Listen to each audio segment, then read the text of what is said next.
بسم اللہ الرحمن الرحیم۔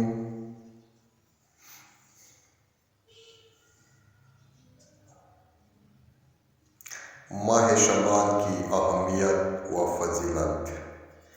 اس مہینے کی عظمت و اہمیت اتنی ہے کہ خود رسول اکرم صلی اللہ علیہ وسلم نے اس مہینے میں رمضان کی تیاری کی ترغیب دی ہے۔ چنانچہ حضرت سلمان فارسی رضی اللہ عنہ سے راوی ہیں، فرماتے ہیں یہ مہینہ وہ مہینہ جس میں حضور اکرم صلی اللہ علیہ وسلم اس کثرت سے روزے رکھتے تھے کہ صحابہ کرام رضوان اللہ علیہ اجمعین کو گمان ہوتا کہ آپ کبھی ترک نہیں کریں گے۔ چنانچہ ام المؤمنین حضرت عائشہ رضی اللہ عنہا فرماتی ہیں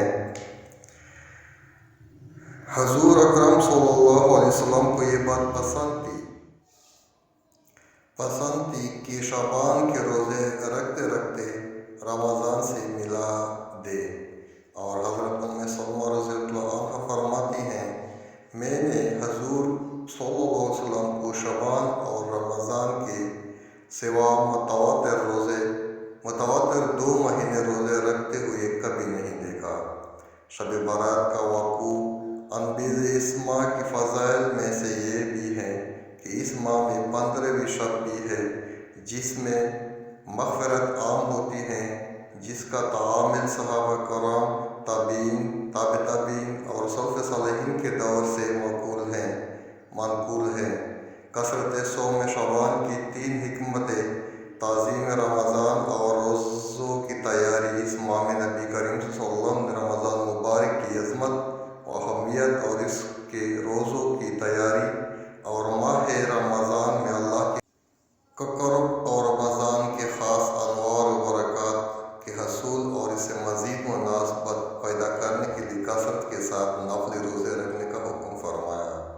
چنانچہ شعبان کے ان روزوں کو رمضان کے روزوں سے وہی نسبت حاصل ہے جو فرض نمازوں سے پہلے پڑھے جانے والے نوافل کو فرضوں سے ہوتی ہیں۔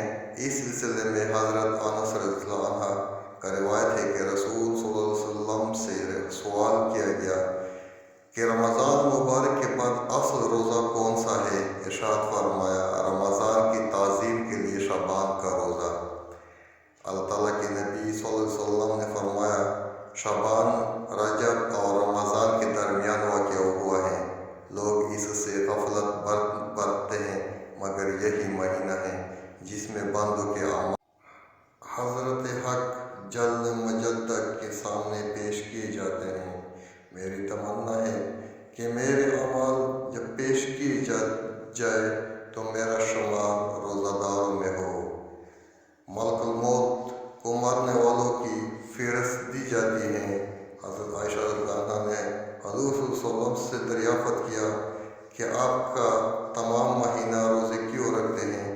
تو آپ نے فرمایا اس مہینے میں ان لوگوں کے نام لکھے جاتے ہیں جو اس سال مرنے والے ہوتے ہیں، بس میرا جی چاہتا ہے اگر اس سلسلہ میں میرا اجل بھی آنے والا